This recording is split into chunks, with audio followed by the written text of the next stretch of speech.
അദ്ദേഹത്തെ, അതുപോലെ തന്നെ സമദ് മാസ്റ്റർ, തുടർന്ന് വന്നിട്ടുള്ള മാനേജർ,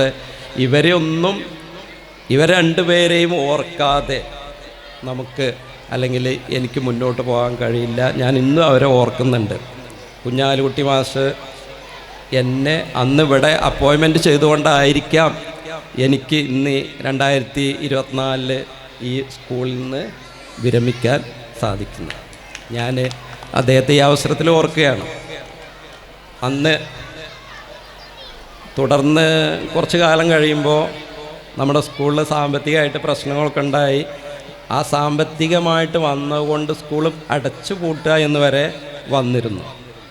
ആ സമയത്ത് കുഞ്ഞാലിക്കുട്ടി മാസ്റ്റർ ഞങ്ങളടുത്ത് വന്നിട്ട് പറഞ്ഞു, ഇത് നമുക്ക് മുന്നോട്ട് കൊണ്ടുപോകണം എന്ന് പറഞ്ഞു. ആ വാക്കുകളൊന്നും ഒരിക്കലും മറക്കാൻ കഴിയില്ല.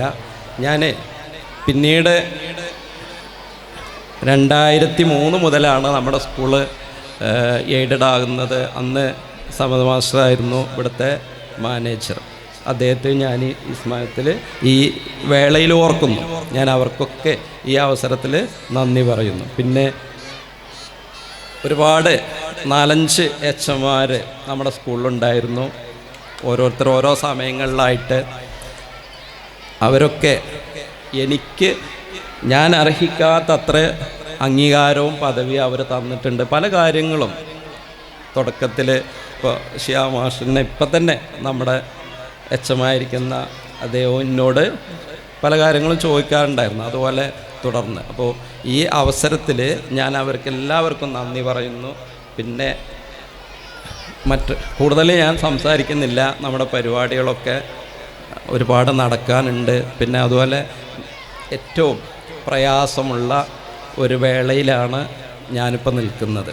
കാരണം ഒരു ജോലിയിൽ നിന്ന് വിരമിക്കുക എന്ന് പറയുന്നത് ഒരു വ്യക്തിയെ സംബന്ധിച്ചിടത്തോളം വളരെ പ്രയാസമുള്ള കാര്യമാണ്. അതിനേക്കാൾ വളരെ പ്രയാസമുള്ളൊരു ഈ ടീച്ചിങ് ഫീൽഡിൻ്റെ ഒരു പ്രത്യേകത കൊണ്ടായിരിക്കാം ഒരു സന്ദർഭത്തിലാണ് ഞാൻ നിൽക്കുന്നത്. ഞാൻ കൂടുതലൊന്നും പറയുന്നില്ല. എല്ലാവർക്കും നമസ്കാരം, നന്ദി.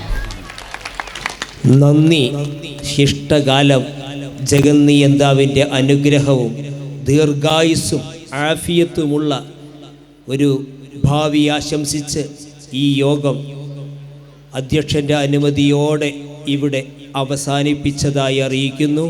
വേദിയിൽ നമ്മുടെ കുട്ടികളുടെ പരിപാടികൾ തുടരുകയാണ്.